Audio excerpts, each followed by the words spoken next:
The wind howled across the Montana plains like a wounded animal, carrying with it the scent of sage and the promise of a brutal winter.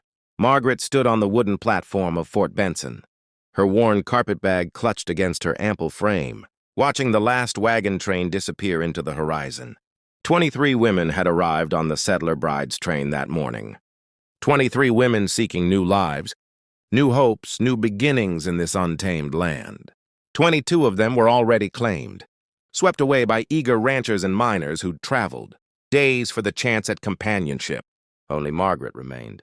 She'd seen the way their eyes had, passed over her, those sun-weathered men with their hopeful expressions and nervous hands. She'd watched as each one's gaze lingered on the slender girls, the pretty ones with tiny waists and delicate features. She'd stood there, her heart cracking a little more with each rejection, until the platform emptied, and the autumn sun began its descent behind the mountains. At 28 years old and carrying what her mother had always called substantial proportions, Margaret knew the truth that society had beaten into her since childhood. Women like her were invisible, unworthy of love, destined for loneliness. The fort commander, a graying man with kind eyes, approached her cautiously. "Miss Margaret, there's a boarding house in town. Mrs. Chen runs it." "Good woman. You can stay there while we figure something out." Margaret nodded, blinking back tears she'd sworn she wouldn't shed. She'd sold everything she owned back in Philadelphia for the train ticket west. The boarding house would last her, maybe 2 weeks, before her money ran out completely. Then what? She couldn't return home. There was nothing to return to. Her parents were gone. Her brother's wife had made it clear. There was no room for an unmarried sister who ate too much and contributed too little. "Excuse me?" The voice was deep, rough as gravel, and came from behind her. Margaret turned to find a man standing at the edge of the platform, tall and broad-shouldered, with silver threading through his dark hair and a face carved by years of harsh weather and harder living. He held his hat in his hands, turning it nervously, his fingers calloused and scarred. "I'm Daniel Thornton," he said, his gray eyes meeting hers directly. "I have a cattle ranch about 15 miles north of here. I came for the bride train." Margaret's stomach twisted. "I'm sorry, sir. All the other women have been claimed.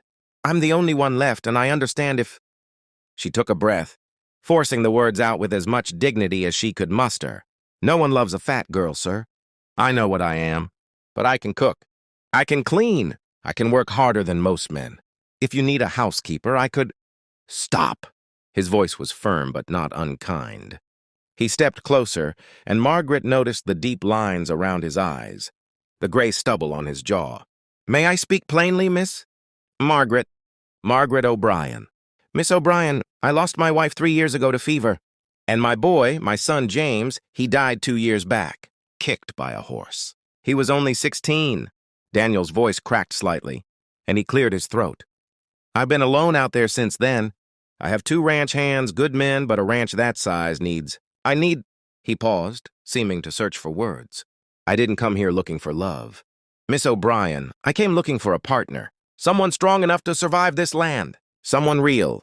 Margaret stared at him, uncertain whether to feel hopeful or heartbroken. "Mr. Thornton, I appreciate your honesty, but I won't be anyone's charity case. I won't be the poor fat girl someone settled for out of pity." Something flickered in Daniel's eyes. Not pity, but what looked like respect. "I'm 52 years old. Miss O'Brien, I've got a scar across my back from a grizzly bear, arthritis in my left knee, and I wake up some mornings so stiff I can barely get out of bed. I snore like a freight train. I'm not much for conversation, and I haven't read a book since my schooling days. By your logic, shouldn't you reject me too? Shouldn't you hold out for someone younger, more handsome, more refined?" Margaret felt her cheeks flush. "That's different. Is it? Or have you just been taught to believe your worth is tied to your waistline while men are allowed to be valued for everything else they bring to the table?" The question struck her like a physical blow. She opened her mouth to respond, but found she had no words. Daniel continued, his voice growing more passionate. "I've lived 52 years on this earth, Miss O'Brien, and I've learned that the things that matter in this life have nothing to do with what someone looks like. My wife, Sarah was her name, she was beautiful when we married. But you know what I remember most?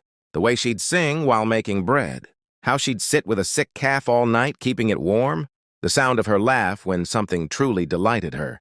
When the fever took her, she didn't look beautiful anymore. She looked small and frail and afraid.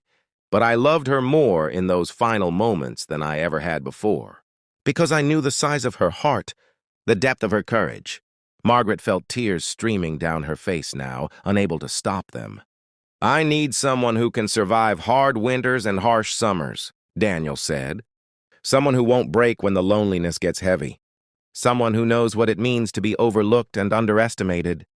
Because those people fight harder and appreciate more. I need someone like you, Miss O'Brien. And maybe, just maybe, you need someone like me too. Not someone who'll love you despite who you are, but someone who'll value you because of who you are." The fort commander had quietly disappeared, leaving them alone on the platform. The sun was nearly gone now, painting the sky in shades of purple and gold. Margaret looked at this stranger, who'd somehow seen through every wall she'd built around herself. "I'm scared," she whispered. "So am I," Daniel admitted. "But I'm more scared of spending whatever years I have left alone. Too proud or too foolish to accept partnership when it's offered." Margaret set down her carpet bag. "I should tell you I have a terrible temper when I'm pushed too far.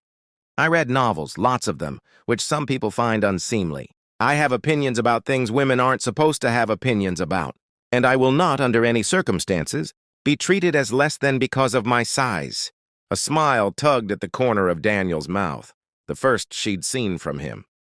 "I should tell you, the ranch is rough.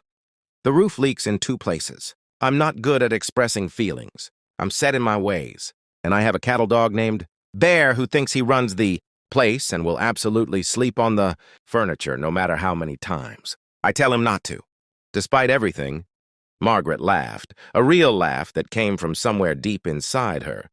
"A dog named Bear?" He was the runt of the litter. "I thought a big name might help him compensate. Did it work? He's the most arrogant animal you'll ever meet."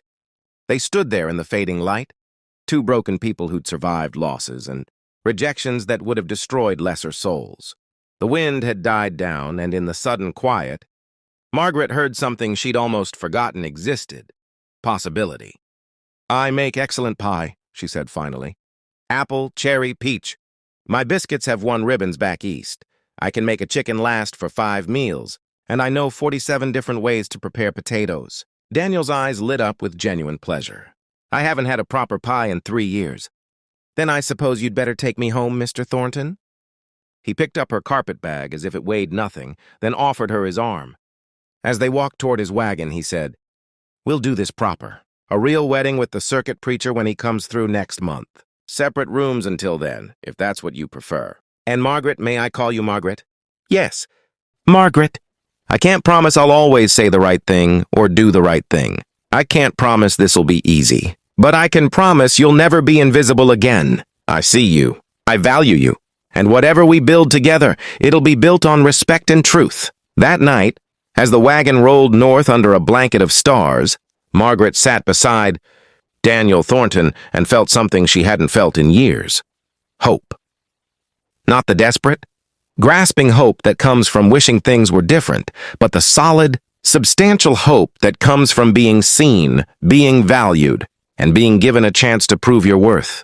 3 months later, on a crisp winter morning, Margaret stood in the ranch house, kitchen that she'd transformed, with curtains and care.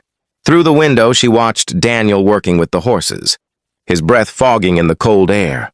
On the table sat 3 fresh apple pies cooling, and in the oven her famous biscuits were rising.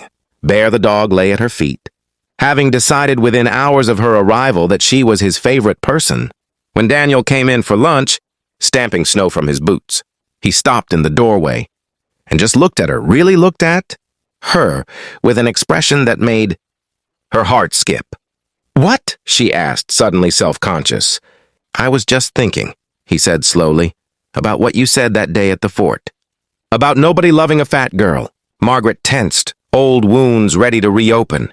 But Daniel crossed the kitchen and took her flour-dusted hand in his rough, calloused one. "You were wrong, Margaret. I love you. Not because you cook, though your cooking is extraordinary. Not because you work hard, though you do. I love you because you're brave enough to be Exactly who you are in a world that told you that wasn't good enough. I love you because when you laugh, you mean it.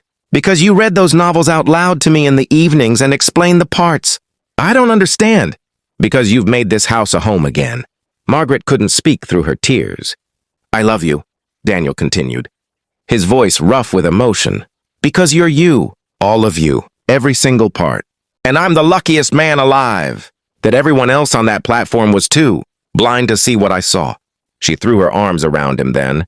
This man who'd taught her that love isn't about being perfect or fitting into someone else's narrow definition of worthy. It's about being seen, being valued, and being brave enough to accept both. Outside, the Montana wind howled again.